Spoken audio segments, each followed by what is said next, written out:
We're back here getting you ready for Syracuse and Boston College this week. Brian Higgins, Chris Elmore. And Chris, what'd you guys get out of last week? It didn't go well at the beginning, but there were some things in the fourth quarter, especially on offense, that at least started making you think maybe you were on the right path. Yeah, at that moment we had just found our offense a little bit, found out who the guys were that we can depend on, and just found somewhat of a light. You feel me? If that's cool to say, found a light for the offense. How important is that at this time of the year where the struggles have been there, we know about it, that there is that to focus on for the last month?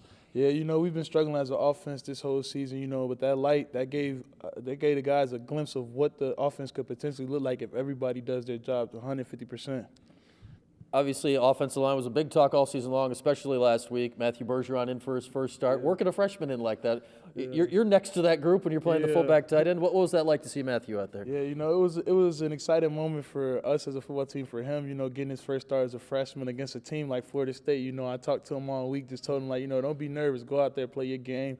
It's going to be a big stage. Take a breath, take the moment in, and just go out and play your best game. And I feel like he did that. We know how important communication is in that group and with you guys and the blocking. When a new guy like that comes in, does that even get ramped up more just to make sure that he's on the same page as the rest of you? No, actually it did.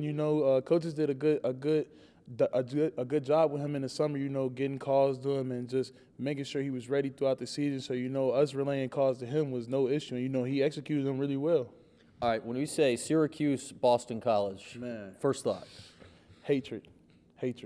It's another rival game. This is the real rival game, BC, Syracuse. It's just going to be a bloody matchup. We know they like to run, so we know with that big back, A.J. Dillon, we got to stop him early.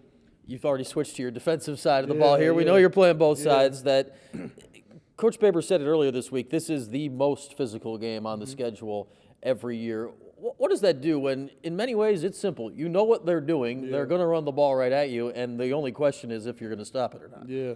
I think everybody tunes into that mentality like, hey, it's a run game, so think run first. Even though we don't sleep on the pass, it's a run-first game. So, it's going to be physical, big offensive linemen, big tight ends, big back, No other way we like it than a run game. I'd say, and that's going to go for both sides of the ball for you specifically this week. When you hear talk of a physical game, the fact that you can impact that exact thing on both sides, what does that do for you? Yeah, Boston College, my first 2 years, has been a physical game for me for the offensive side.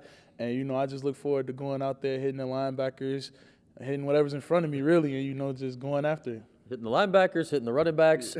You mentioned A.J. Dillon. This guy's really, really good. Yeah. When you look at him as a back, what makes him specifically stand out compared to some of these other great backs you've seen? I feel like because he's a bigger body, he's got speed, he's got the quickness, so it's just like that size throws a lot of guys off, and they tend to forget that he's got a little juice, he's got spin moves too, and he's not just always looking to run over somebody.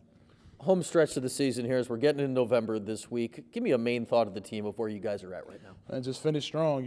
Whatever happens, happens. We got 4 games left. Who's to say we can't go out and win out all 4?